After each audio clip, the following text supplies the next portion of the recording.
Are we set?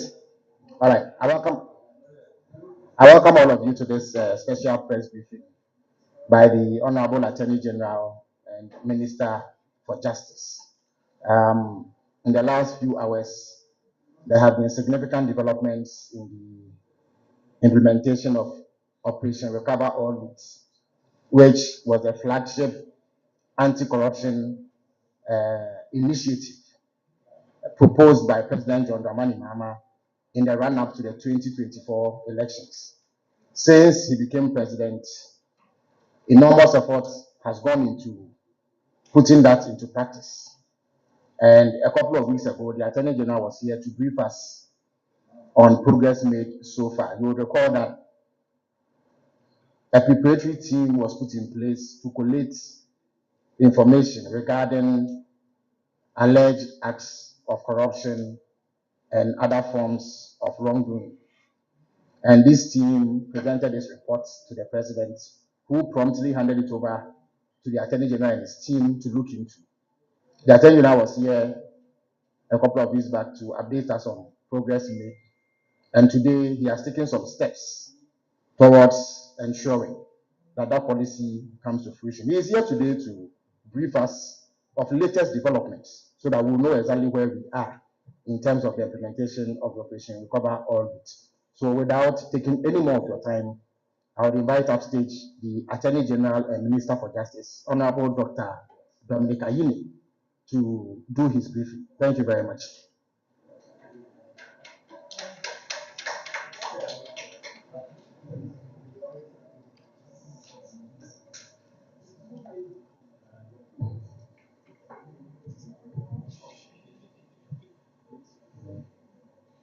Good afternoon, good evening, ladies and gentlemen of the media. I must first of all begin by apologizing profusely for keeping you waiting in excess of 2 hours. But it was because I had to deal with the arraignment of Mr. Kwabena Adu Boahene today. And we started late before the High Court. And of course, defense counsel was at their best trying to put impediments in the way of what I was asking the court to do, and we delayed a little bit. But as the Honorable Minister for Government Communications has indicated, I am here today to give you an update of developments relating to our quest as a government to exact accountability as promised by His Excellency John Dramani Mahama. You will recall that on March 20th, 2025, I appeared before you to provide a briefing on the arrest and detention of Mr. Kwabena Adu Boahene, a former director of the National Signals Bureau, and the progress of investigations into the elaborate criminal enterprise that he set up to rob his fellow citizens of millions of Ghana cedis. I informed you then that meticulous investigations undertaken by the Economic and Organized Crimes Office, otherwise known as EOCO, had uncovered a scheme that Mr. Adu Boahene set up, which resulted in the loss of 49,100,000 Ghana cedis, or at the prevailing exchange rate in February and March 2020, when the crime took place, the equivalent of 7 million United States of American dollars. At today's exchange rate,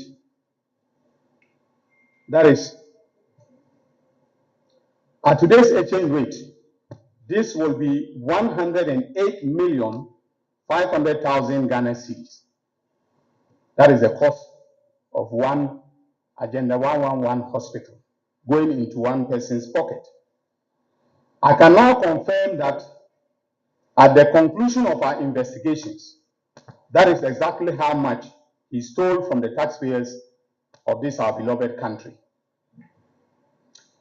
In consequence, and in exercise of the power conferred on me under Article 88 of the Constitution, I have today filed charges against Mr. Adu Boahene, his wife Angela Ajay, one Mildred Donko, a former employee of UMB Bank, who resigned just in time to join in the criminal enterprise, and a company called Advantage Solutions Limited, a holding company owned by Mr. Adu Boahene and his wife, which received a substantial portion of the funds and was used as a conduit for funneling the funds into other companies owned by them. These other companies are Vertex Properties Limited, Vertex Solutions, and of course, the famous BNC Communications Bureau Limited, which was, if you remember, that was a vehicle that was used to steal the 49,100,000 Ghana cedis from the national security accounts. Based on the evidence on the docket, we have charged Mr. Adu Boahene with stealing, 3 counts of stealing, 1 count of defrauding by false pretenses, another count of willfully causing financial loss to the state, another count of using public office for profit and money laundering. His wife, Angela Ajay, has been charged with conspiracy to steal, collaboration to commit the crime of using public office for private benefit or profit, conspiracy to commit money laundering and money laundering. In the case of Mildred Donko, we have charged her with 2 counts of conspiracy to commit money laundering and money laundering. The same goes for the company known as Advantage Solutions. Ladies and gentlemen of the press, my fellow countrymen and women, I am keenly aware of the criticisms that were leveled against me after my March 20, 2025 press conference. In particular, some of our compatriots accused me of judging Mr. Adu Boahene and his dear wife prior to filing charges, and others opined that what I said of them should have been left to the courts to decide. I respectfully disagree for a number of reasons. The first is that I said nothing at that press conference that suggested even remotely that their guilt had been predetermined. Far from that. As the Attorney General of this Republic, I am the first to acknowledge that no matter how watertight the evidence of a prosecutor is, the accused is still entitled to be presumed innocent until proven guilty. That is a principle enshrined in Article 19 of our Constitution. And I cannot go against that cardinal principle. The second reason why I disagree with those of my fellow countrymen and women who think that the matters are dealt with at these press conferences should be left to the courts is that the constitutions require that we act, at least in public office, with probity and accountability. I see these press briefings, including the one I'm having today, as a way of breathing life into those cardinal values of our Constitution. Lastly, I think that there is absolutely nothing wrong with a prosecutor exhibiting confidence in his case. With particular reference to the case under review, the diligent investigations by the Economic and Organized Crimes Office led by Mr. Raymond Archer gives me a high level of hope and confidence that, all things being equal, I will obtain convictions on most, if not all, of the charges that I have preferred today.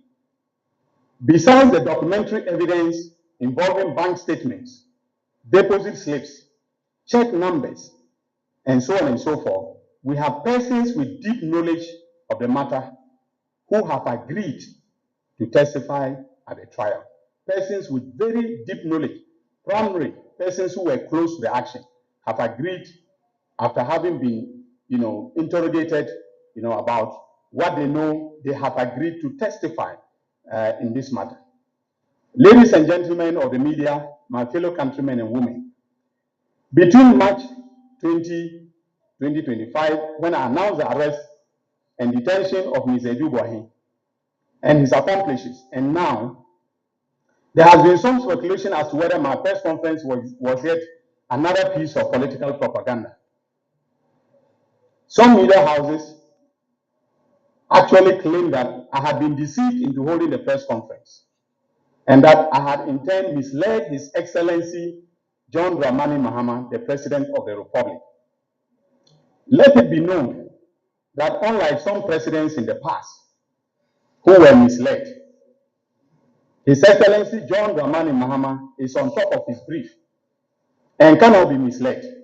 Indeed, if any appointee would mislead the president, it would not be his Attorney General. So everything I have told the president, I have evidence to prove it, and the docket is replete with documentary evidence of the wrongdoing that has been investigated. Having said that, I wish to let it be known that the delay in filing charges came about because our diligent investigation team came across yet another scheme hatched by Mr. Adu Boahene, this time involving Ghana Water Company Limited. This criminal enterprise involved the purported provision of secured internet services to Ghana Water Company Limited by the erstwhile Bureau of National Communications, now National Signals Bureau. The contract documents showed that Ghana Water was to pay BNC, that is the national BNC, the sum of 650,000 Ghana cedis every 2 weeks for secured internet services from BNC, that is the Bureau of National Communications. However, for purposes of the payment, Adu Boahene provided the account details of his company, BNC Communications Bureau Limited, to Ghana Water, which religiously paid for the internet services. In other words, every 2 weeks when 650,000 Ghana cedis of money from Ghana Water left the bank accounts of Ghana Water, instead of going to the National Signals Bureau account, it went to the account of a company known as Bureau of National Communications, owned by Adu Boahene and his wife. Okay? And then they did what they wanted to do with the money. So for every month, Ghana Water paid 1.3 million Ghana cedis to Adu Boahene and his company, in exchange for internet services provided by the government. Because remember that the National Signals Bureau is a government agency. Now come to think of it, that the government agency is providing secure internet services to Ghana Water Limited, a limited liability company solely owned by the same government. And Ghana Water is spending money that they do not have, okay, to pay for internet services at that cost, 1.3 million Ghana cedis every month. In fact, the figure rose to 1.5 million Ghana cedis every month at the close of our investigations. Now, you remember that in 2020, Bureau of National Communications became National Signals Bureau. And so, because the contract documents stipulated that the payments be made to Bureau of National Communications, Ghana Water then demanded that the check payments be made to National Signals Bureau because of the change in the corporate identity of BNC. What then happened was that any time the check was made out to National Signals Bureau and it landed in the accounts of National Signals Bureau, Adu Boahene, as Director of National Signals Bureau, would then immediately write a check to himself and transfer the money. From our investigations, you can see the movement of the money. Immediately it comes from Ghana Water, he signs a check and transfers the money into the his personal company account. Now, today something happened in court. Counsel for the defense told the judge that whatever I had said was a figment of my own imagination. But of course, he is entitled to earn his fee. So he can say that. I have been briefed constantly and regularly. I've seen the evidence. And anybody who knows me knows that if I haven't seen the evidence, I won't be in front of you today. I've seen the evidence.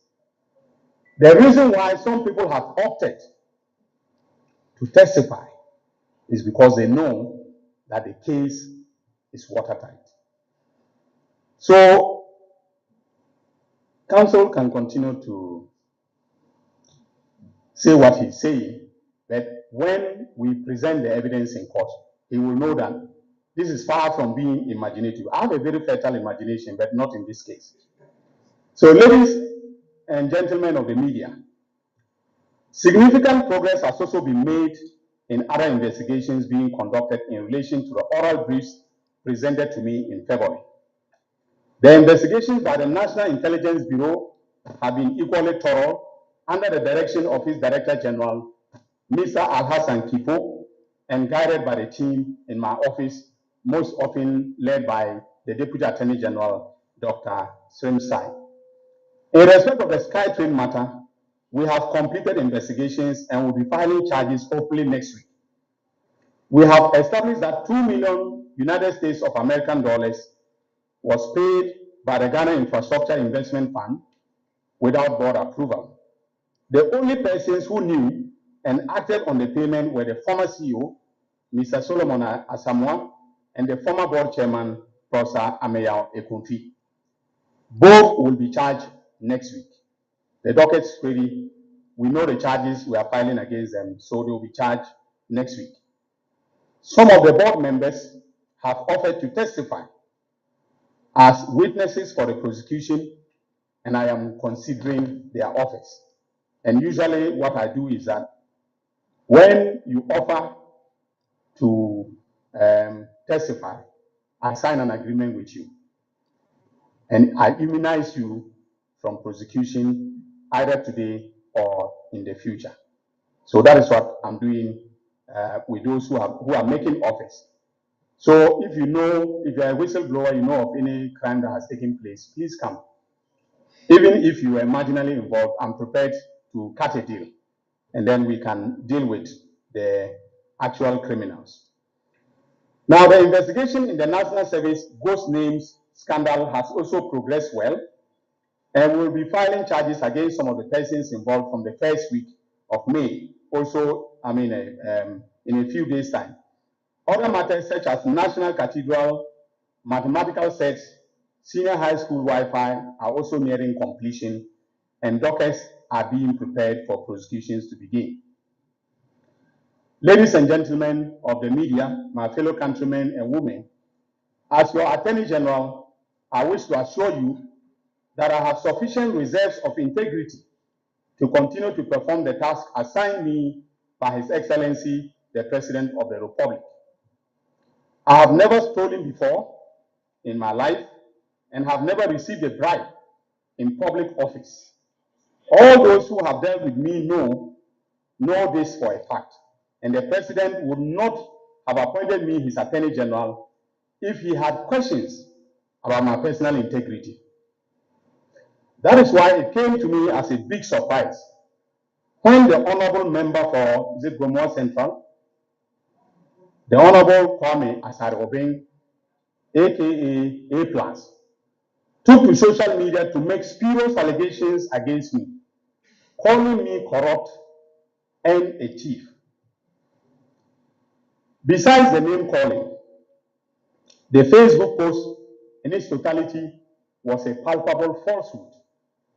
I was never involved in the passage of the sanitation levy, as I was not a member of the Finance Committee of Parliament, let alone to be in a position to influence the composition of the membership of the committee. And I have the Hansard as documentary support for what I'm saying. I have the votes and proceedings of Parliament Unfortunately, I left them in the office. I think I have them here. Yes. So for the media, the report of the committee as well as the vote and proceedings are here. If you want to do some research on the matter that he alleged that I was involved and I channeled, I made sure that the membership of the committee was, changed, and then the monies from the sanitation levy were channeled to my friend, and so on and so forth. I'm not friends with whoever was the beneficiary of the sanitation levy. But interestingly, A+ warned me in the post not to do anything silly and that he will come after me if I did. That is laughable. First of all, I do not act silly because I think through the consequences of my actions, not only for my person, but also for others. That is what we were taught in Notre Dame Minor Seminary, and I am proud to say, without fear of any contradiction, that I have kept faith with that principle. Secondly, the threat is laughable because I have nothing to hide. I am reliably informed that his basis of saying that I am corrupt and a thief is that I took campaign contribution from a businessman at East Legon known as Dr. Sledge, and that he also knows the people who donated pickups for my campaign.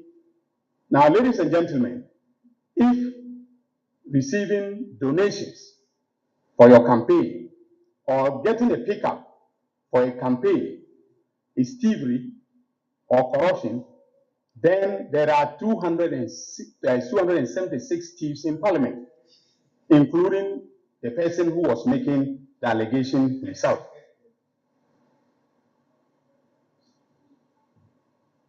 So, ladies and gentlemen, if A+ has any evidence of corruption or thievery against me, I am challenging him today to call a press conference and present the evidence or present it to the police to investigate me.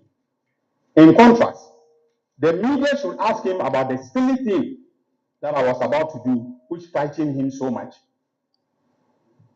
into making that silly post about me.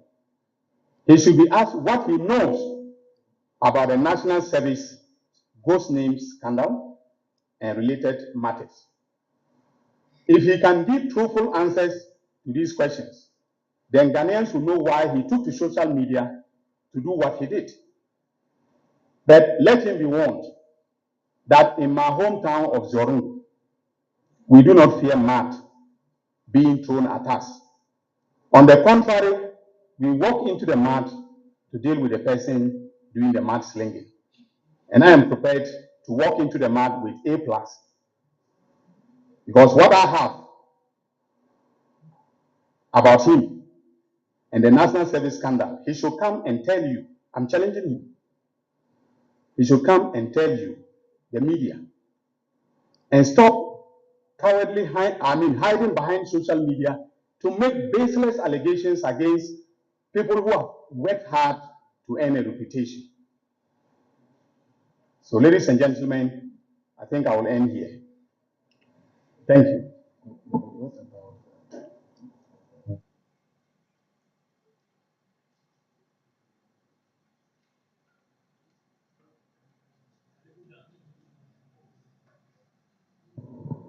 Oh, thank you very much. I've just been reminded that we have made a decision to charge Mr. Adu Boahene and other accomplices in the Ghana water scandal separately. Okay, so in a few weeks, we'll be filing separate charges against him. And the amount of money in the Ghana water scandal is in excess of 62 million Ghana cedis. 62 million Ghana cedis. That Ghana water, that sometimes does not have money to pay for chemicals to purify your water, had to part with purportedly for the provision of secured internet services by a government agency. That is what happened. I thank you very much for your attention, and once again, sorry for the delay in addressing you. I think we can now take questions unless you are satisfied with everything I've said. Okay. Thank you very much, Honorable Attorney General, for that comprehensive briefing. At this stage, we will take questions from the media. It is already late, so I would urge you to be snappy about the question. We take the first set of 5 questions. If you have any question, please step forward. Ask the question briefly. You are limited to 1 question, please, so that we can maximize the time. Just if you can allow me. You are not entitled to 5 questions. Yeah, I'm not entitled to 5. So please go ahead with your question. Yes. Are there any other questioners in the stands? Oh, you can stand here, please. Yeah. My question first off to the Attorney General has to do specifically with the demand of the Ghana Bar Association for the President to revoke the suspension of the teachers. I know that is not the main subject for which we did work here, but there are those who will want to know specifically what advice you'll be offering to the President on that, or what it is. But briefly, today the fourth estate report has come out that nearly 55 of your colleagues in government have not declared their assets, contrary to the specific directive that was given to the president for them to do so by the end of March, and they haven't done that. What exactly will you be doing that? And finally, on this specific thing you talked about, having to do with the filing of cases, there are those who have suggested that you are waiting for the Chief Justice to be suspended so that you can file new charges, especially since the new CJ, the acting CJ, I should say, has decided that all cases must come to him for him to specifically assign a judge, and the CJ will respond to those. Thank you very much. Yes, I will handle the question on the asset declaration. It does not fall within the limits of the matters that the Attorney General has to do. So I would urge you to zone in on the matters that I have been in touch with the 4 states today, and I've drawn their attention to significant discrepancies in the reportage that they put up. Because there are people who missed the deadline, who have been erroneously accused of not meeting it. So we are in the process of reconciling that, and any other further action or communication will be relayed to members of the public. So that is that on the matter of the asset declaration. So let us stick, with the greatest respect to all of you, to the matters at hand today. Thank you very much. Right. Just quickly to the Attorney General, a question that simply could be asked is why he is threatening A-class prosecuting him if he has evidence of these matters in relation to the lawsuit.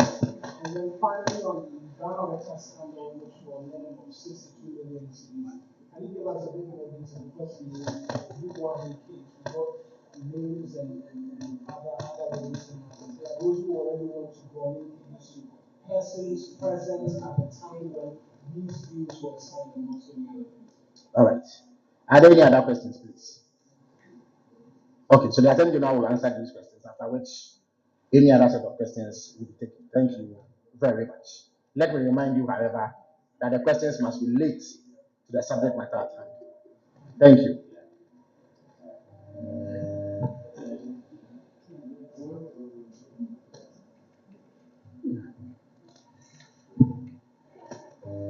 Thank you very much for the questions. Now, there was a question about my waiting to start the prosecutions after the removal of a CJ. I saw, I don't know whether it was the Searchlight, Minister for Government Communications. I think Ken Kuranchi's paper is it Searchlight? Yes. It was a Searchlight that said that Ayine is waiting. Ayine swears not to bring prosecutions unless the CJ is asked. No, there was no such plan or strategy on my part. We've been very, very diligent in our investigations, and that is what matters. The prosecutor's case is as good as the docket that is built. So all the weight was because of the fact that we wanted to build a good case, and that is how we are working. We don't care who is Chief Justice and who is not the Chief Justice. So for me, it is all about building a good case and taking that good case to court. Then also the issue of the Ghana water investigation and giving more details. Because of where we are at the tail end of that investigation. And as I said, I want us to file charges, separately against Adu Boahene and some of the accomplices. So the investigators have cautioned, and I've taken that caution, that until such a time that we have filed the charges, we should leave out the details, because I have already told you in general outline what the scheme was like, right? So it was about giving, Ghana Water secured internet services. The company with which the agency with which the contract was signed was a public agency, that is the Bureau of National Communications. However, when payment was being made, the payments went into the private, account, the account of BNC Communications Bureau Limited, a limited liability company owned by Governor Adu Boahene and his wife. So that is an outline what the criminal enterprise was. And when we filed the charges, just like today, we filed the charges, and that the charges were accompanied by a summary of the factual basis of the criminal charges. We will be doing the same with the Ghana Water case. Then also, the question of the constitutionality of the GBA demand, that the suspension of the Chief Justice should be reversed, or that, the President of the Republic should reverse himself as far as the suspension is concerned. Now, as media people, you do recall that the same Ghana Bar Association issued a statement in which they said that so far the President and the institutions involved had acted constitutionally. They had not breached any provision of the Constitution. Okay?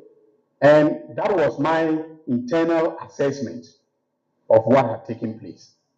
Legal counsel to the President and everybody who has been involved has been very careful to ensure that the Constitution and laws of this country are obeyed in every step that the President has taken.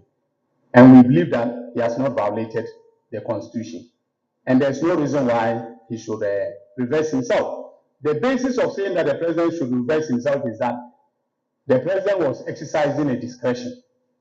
And that in the exercise of discretion, the President has to be guided by rules in accordance with Article 296C. Okay? But the same Ghana Bar Association has ignored precedent. They've ignored the case of Ramford Fans and the Attorney General, where the same Supreme Court ruled that the absence of rules under Article 296C does not necessarily make the exercise of discretion unconstitutional. So unless they want the Supreme Court to reverse itself on that ruling, some people have argued that Transfer Funds and Attorney General was wrongly decided. So if they want the Supreme Court to reverse that precedent, which, by the way, also applied to decisions that were taken by His Excellency Nana Addo Dankwa Akufo-Addo, there were no rules formulated in accordance with Article 296C when His Excellency Nana Addo Dankwa Akufo-Addo took the decision that the petition by Professor Asare, okay, that the petition lacked merit. The Ghana Bar Association was in this country. They did not issue a statement saying that the President's determination was unconstitutional. So that is where I will leave the matter of the constitutionality of the demand of the Ghana Bar Association. Have I forgotten of any question? Oh, thank you very much. The question, I haven't threatened him, I've just challenged him to come out with the evidence that he told the whole world that he had about me. Okay, so I've thrown the challenge.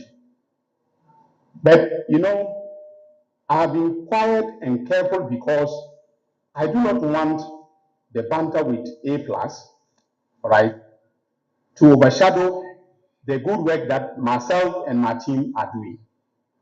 So I decided to keep quiet. I ignored it for some time, but because I ignored it, some people were giving credence to it.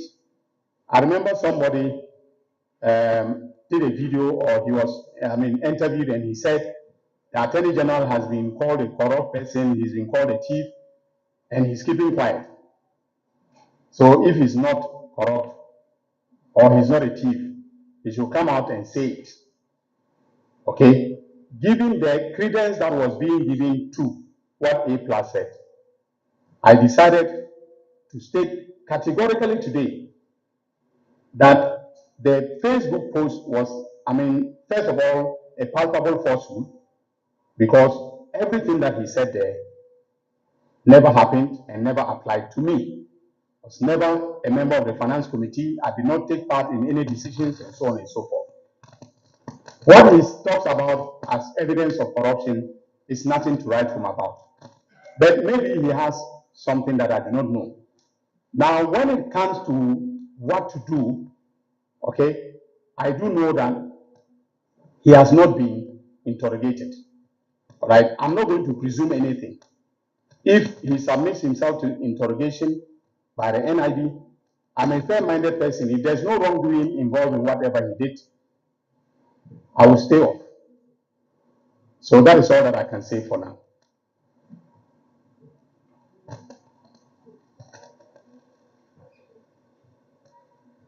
Are there any more questions?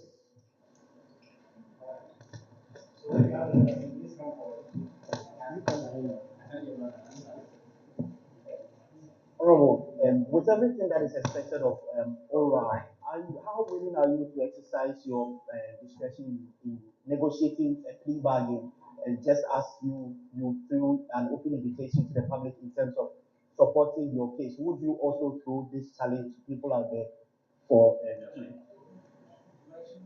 Would you throw a challenge to some of these people to come for this plea bargain? Thank you.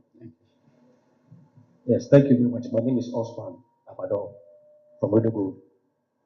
My question is, how will government ensure transparency and accountability in contracts between government and agency and officials of government going forward after this issue that has happened?